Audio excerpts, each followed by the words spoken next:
Hey there gamers, DreamcastGuy here, and today we're talking about PlayStation because Sony just increased the price of the PS5 again. I think this is the third price increase for the PS5, and before anything else, can I just say, people that were growing up in the 90s and the 2000s, you guys will remember this, but it just kind of irks me, these constant price increases, because back in the day, systems started out pretty expensive, but they got cheaper and cheaper and cheaper and cheaper. Oh, you can't afford it at launch? That's fine. Buy it in a year, 2 years, 3 years. There's going to be more games. It's kind of even fun to jump into a console generation halfway through it because it's so cheap. You have so much to play and you get so much to save. Whereas now, prices just keep going up. Old games, a lot of times, are still full price, but let's talk about this because this price increase, technically right now, it's just for Europe, it's for New Zealand, it's for Australia, but to me, it's pretty obvious that it's about to jump across the ocean. I think we're going to be getting this price increase here in the US here in the next couple months, but let's take a look at the new price and all the finger pointing, because people are currently trying to blame Sony or the US, or people even trying to blame Nintendo for this. But let's get into it. Hi, hope you're having a great day, and if you could please give this video a like and subscribe if you haven't already. So let's start with the fact that honestly, I hate this cold, neutral tone, this corporate speak. You know, we just got a little update about pricing. It's no big deal, just a little update. Also, they're posting this at midnight UK time. I feel like they're trying to dodge those bad instant headlines from Eurogamer or IGN UK. But here's the short and sweet of it. People are basically like, I mean, if you don't have a PS5 at this point, basically what they're doing is, specifically in Europe and the UK, they're jacking up the price of the digital edition. If you're buying the physical edition, which is already dang expensive, if it's got the PS5 disc drive, it price is about the same. But it is going up to $500 for the digital edition. Even that is insane. They did say, we're not increasing the price of the PlayStation 5 Pro. I guess, honestly, I feel like very few people are buying the Pro. Very much a niche consumer item.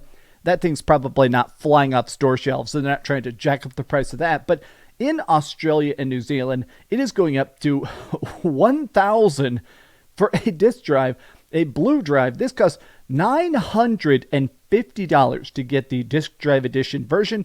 In Australia, it's now up to, if you're trying to get the disc drive edition, $830.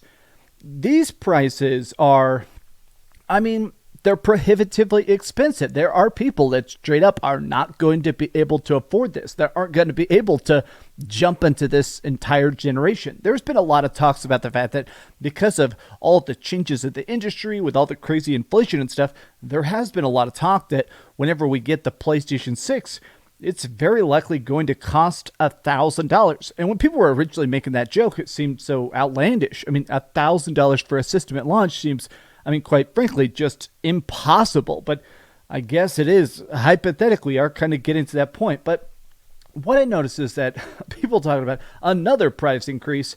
Look at this. I wonder if this is because of the Switch 2 pricing. If the Switch 2 price is also going to increase in some countries once it's released, because that's what's happening with the PS5. I think it's interesting that a lot of people really don't know how to react to this because it's just such a strange circumstance. I mean, in every other generations of consoles ever, in any generation of tech ever, phones get cheaper, graphics cards get cheaper, processors get cheaper, controllers get cheaper. This is the only time ever in any of tech history where prices continue to go up. If you got a PlayStation 5 at launch, that was the cheapest it's ever going to be, and I still can't quite fathom why the hell this has happened. Now, what they're trying to do to, I think, sort of soften the blow is they've slightly reduced the cost of the external disk drive. So you're still playing a lot, but I guess it's their way of being like, oh, if you've already had a digital PS5 you got for the old price, maybe we can convince you to buy the disk drive. Look at this. I love all the replies. People are definitely getting a bit panicky. Well, incoming Switch 2 price increase too. If this tariff stuff keeps up, just the digital edition is going up $50 in Europe. Otherwise, they reduce the price of the Blu-ray disc drive by $50. One game. Everybody, God, a lot of politics. I can't believe Sony is making this stuff political. Thanks for the president. The president is crashing the U.S. dollar. a lot of stuff like that. New Zealand is cooked. My disk drive edition that I bought for 420 euros has increased in value year over year. I do think that looking past the tariffs, this generation has been the worst. Long gone are the days of console prices lowering over time. Thank you, Nintendo. I think what's interesting is that I saw somebody online yesterday say that gamers are getting more angry. Gamers are getting cheaper. Gamers are getting more into this constant war over not just which games are good, but why are so many games bad? And I do think it's that maybe I'm putting the blame in the wrong spot, but to me, it does kind of feel like gaming is becoming an increasingly expensive hobby, where back in the day, there was a low entry point. There were cheap games you could play. There was, there were good games, but there were also bad games. You could find stuff for $5, $10. There were like discount crappy RPGs. You could play the good stuff for, there was always something you could try out. It does feel like gaming is getting to this point where it is so expensive for every game. It is so ridiculous for every game. If you're not paying an upfront exorbitant price tag, it's probably a free-to-play game that bombards you with shop pages and microtransactions and daily deals and stupid crap like that. Let me take a look at some reactions of this. Oh my God. It's cheaper to buy consoles at release versus years down the line. Gaming is becoming a luxury hobby. This is the saddest thing to see. Day one used to be the worst time to buy a console. Now it's the best. My digital PS5 was $400 on launch day.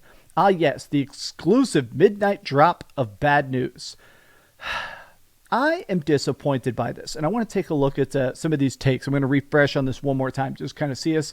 I do really feel like we're getting to a spot where gaming is going to get more niche. And this feels weird to think about because for the last couple generations, especially late PlayStation 3, late Xbox 360, the early PlayStation 4 era, we saw a nuclear expansion of the popularity of gaming. More people playing stuff casually, whether it was Call of Duty or FIFA or whatever, but also just more people giving it a shot, more people trying out Uncharted or The Last of Us, or just actually saying, hey, I want to actually see what this other art form is about. I want to actually see what gaming is trying to do that movies aren't, that music isn't, that books aren't.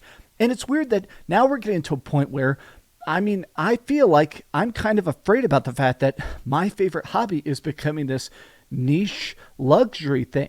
That without this cheaper entry point, with the fact that even the digital edition of the PS5 is becoming so ridiculously expensive, where do people begin to start trying games, right?